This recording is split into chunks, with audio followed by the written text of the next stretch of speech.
এই যে পুরনো ব্রিজটা দেখছেন, এই পুরনো ব্রিজটার আগে সিস্টেম ছিল যদি জাহাজ ওদিক দিয়ে আসে পারাপার হয় তাহলে ব্রিজটা মাঝখান দিয়ে দুভাগ হয়ে দুই দিকে উঠে যাবে। কিন্তু বর্তমানে পাশে যে নতুন ব্রিজটা করা হয়েছে ওটা কিন্তু দুভাগ হবে না, জাস্ট দুই দিকে দুটো উঁচু প্লেয়ার দেখতে পাচ্ছেন, লিফটের মতো টোটাল ওইখান থেকে ব্রিজটা উপরে উঠে যাবে, তারপর জাহাজ অনায়াসে পারাপার করতে পারবে। ভারতবর্ষের প্রাক্তন রাষ্ট্রপতি এপিজে আব্দুল কালামের উদ্দেশ্যে এই মেমোরিয়াল হলটি বানানো হয়েছে, এখানে ওনার সমাধিস্থ করা হয়েছে। ভয়েজার অসীম চ্যানেলে আপনাদের সকলকে স্বাগত জানিয়ে নিয়ে চলে এসেছি সাউথ ইন্ডিয়া পর্বের আরও একটি নতুন ভিডিও।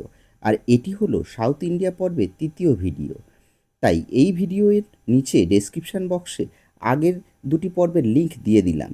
যদি ভিডিওগুলি দেখে আপনাদের ভালো লাগে এবং কিছু ইনফরমেটিভ মনে হয় তাহলে অবশ্যই চ্যানেলটি সাবস্ক্রাইব করবেন এবং বন্ধুবান্ধব ও পরিচিত মানুষদের কাছে শেয়ার করে দেবেন, যাতে করে আমরাও অনুপ্রাণিত হয়ে আপনাদের নতুন নতুন ভিডিও উপহার দিতে পারি ও কিছু ইনফরমেশান শেয়ার করতে পারি, যাতে করে আপনারা যখন যাবেন আপনাদের প্ল্যান করতে অনেক সুবিধা হবে।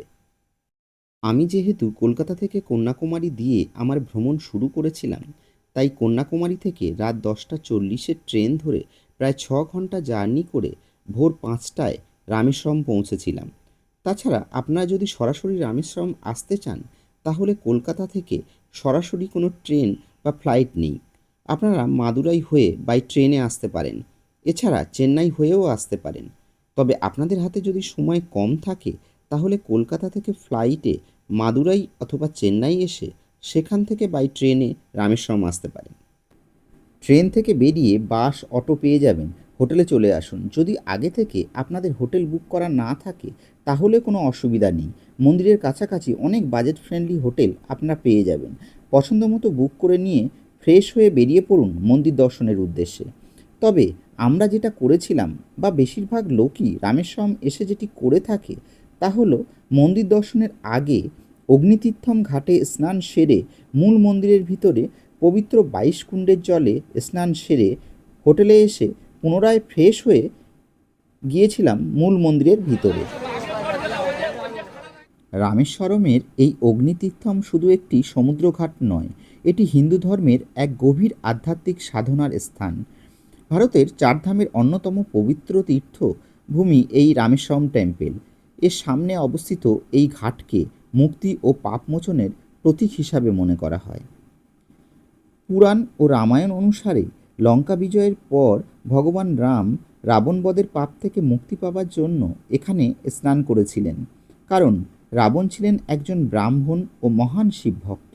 সেই কারণে এই স্থানকে ব্রহ্মহত্যা দোষ মুক্তির প্রতীক ধরা হয়। এরপর রামচন্দ্র এখানে শিবলিঙ্গ প্রতিষ্ঠা করে পূজা করেন, যা পরবর্তীতে রামেশ্বরম টেম্পল হিসাবে বিখ্যাত হয়। তাই ভক্তদের বিশ্বাস অগ্নিতীর্থমে স্নান করে মন্দিরে পূজা দিলে জীবনের পাপ ও কষ্ট দূর হয়। অগ্নি শব্দের অর্থ আগুন এবং তীর্থম অর্থ পবিত্র জল।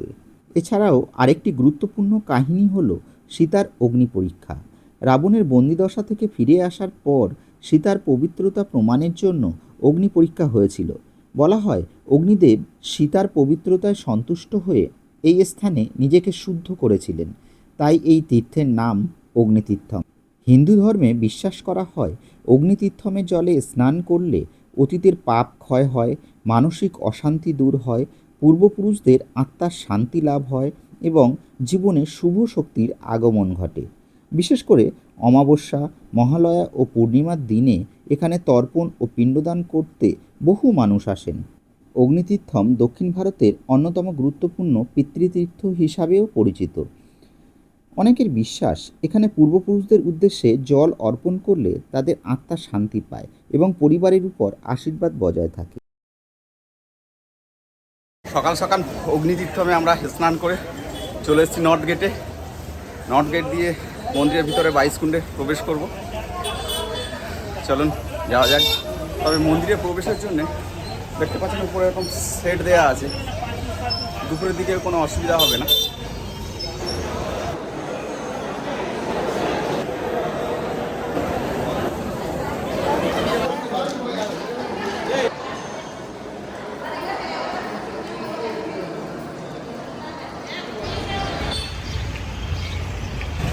আমরা চলে এসেছি মন্দিরে পুজো দিতে।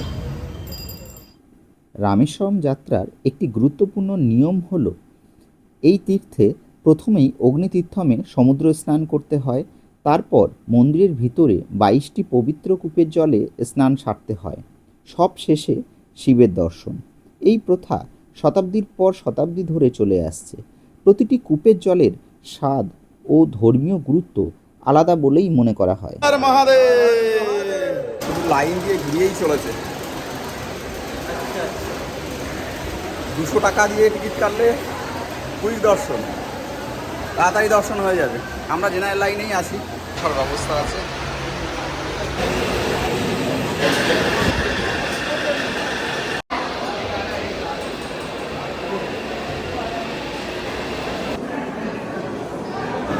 এইমাত্র আমরা পুজো দিয়ে বেরালাম।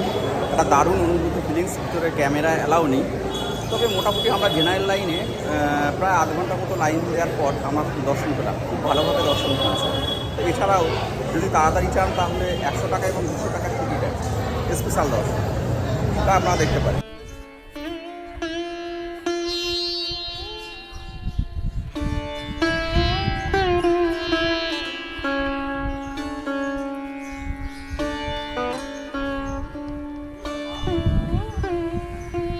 আজকের দিনের প্রথম স্পট হিসাবে আমরা চলে এসেছি শ্রী রামচন্দ্রের চরণ পাদুকা আছে এই মন্দিরে। রামায়ণে মাতা সীতাকে রাবণ যখন হরণ করে নিয়ে গেছিলেন, তখন শ্রী রামচন্দ্র এই স্থানে বসেই লঙ্কা আক্রমণের প্ল্যান করেছিলেন।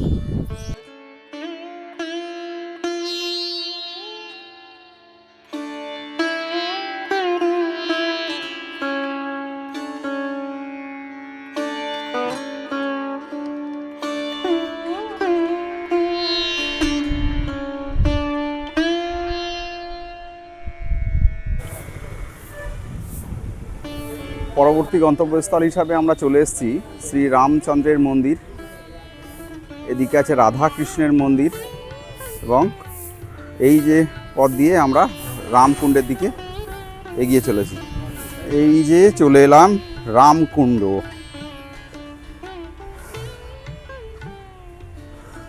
চলুন এখন যাওয়া যাক রাম মন্দিরের দিকে। দক্ষিণ ভারত ভ্রমণ মানেই শুধু তীর্থযাত্রা নয়, এটি যেন পাথরের গায়ে লেখা হাজার বছরের ইতিহাস পড়ার মতো এক অভিজ্ঞতা। মন্দিরগুলির স্থাপত্য, ভাস্কর্য ও সূক্ষ্ম কারুকার্য ভারতীয় শিল্পকলার এক অসাধারণ নিদর্শন। বিভিন্ন দেবদেবী, পৌরাণিক কাহিনী, পশু পাখি ও নানান প্রতীকী মূর্তি খোদাই করা আছে। দূর থেকেই এই রঙিন ও অলংকৃত মন্দিরগুলি ভ্রমণকারীর দৃষ্টি আকর্ষণ করে। রামেশ্বরমের এই বিভিন্ন মন্দিরগুলি বিখ্যাত তার দীর্ঘ করিডর ও অসংখ্য খোদাই করা স্তম্ভের জন্য। প্রতিটি স্তম্ভে সূক্ষ্ম নকশা, পৌরাণিক চিত্র ও স্থাপত্যে নিখুঁত ভারসাম্য দেখা যায়। মন্দিরের দীর্ঘ পথ ধরে হাঁটলে মনে হয় যেন ইতিহাসের ভিতর দিয়ে যাত্রা করা হচ্ছে।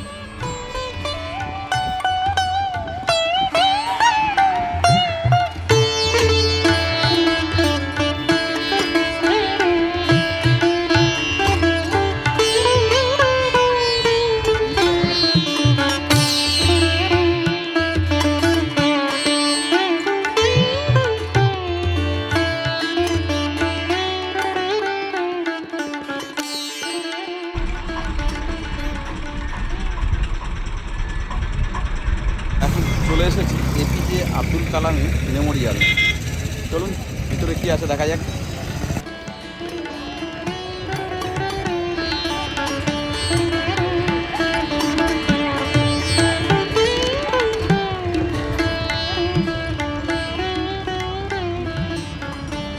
ভারতবর্ষের প্রাক্তন রাষ্ট্রপতি এপিজে আব্দুল কালামের উদ্দেশ্যে এই মেমোরিয়াল হলটি বানানো হয়েছে। এখানে ওনার সমাধিস্থ করা হয়েছে।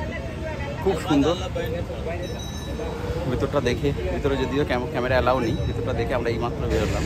তবে যারা রামেশ্বরম আসবেন অবশ্যই এই কালাম মেমোরিয়াল হাউস পরিদর্শন করবেন, খুব ভালো লাগবে।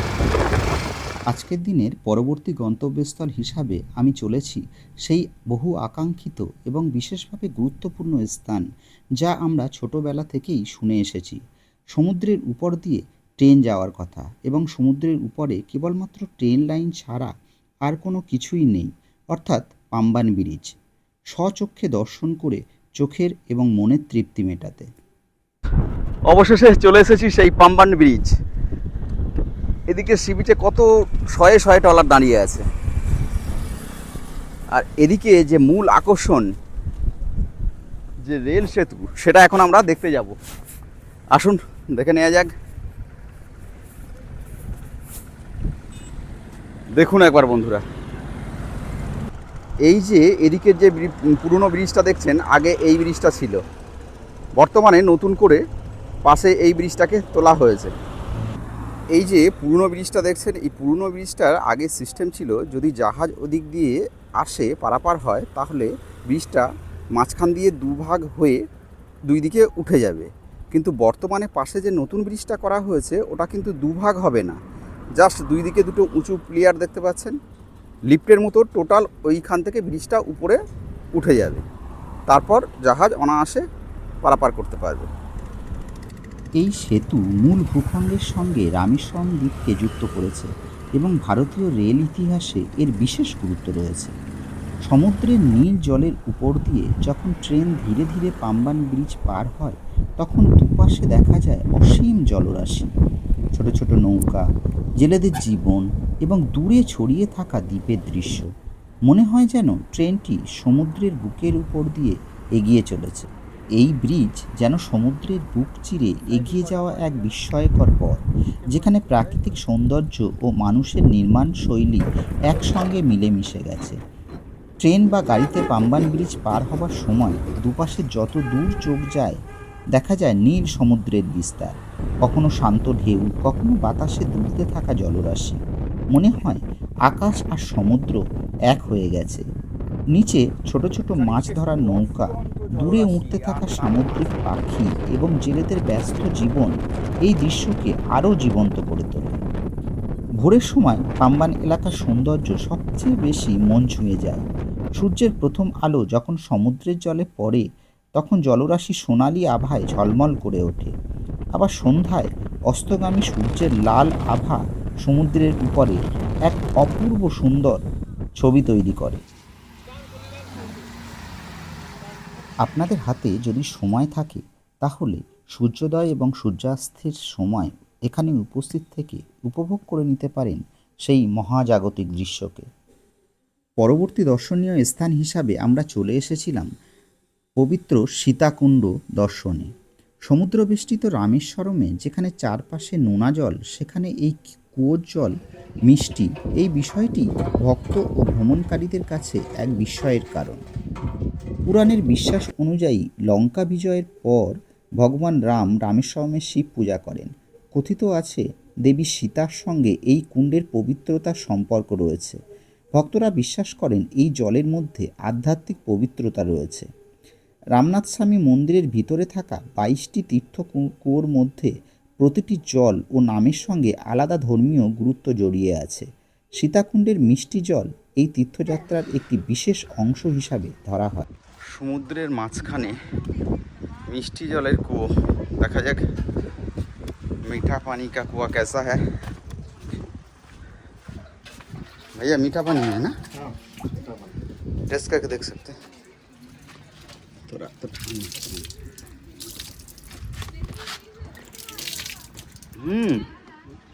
কোনো নোনতা নেই? আচ্ছা নোনতা, হ্যাঁ।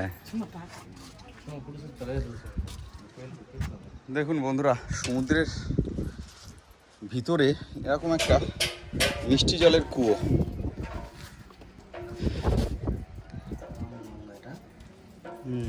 ಇದು ಕಡಲಕ್ಕೆ ಇದು ಸಂಬಂಧ ಇಲ್ಲ.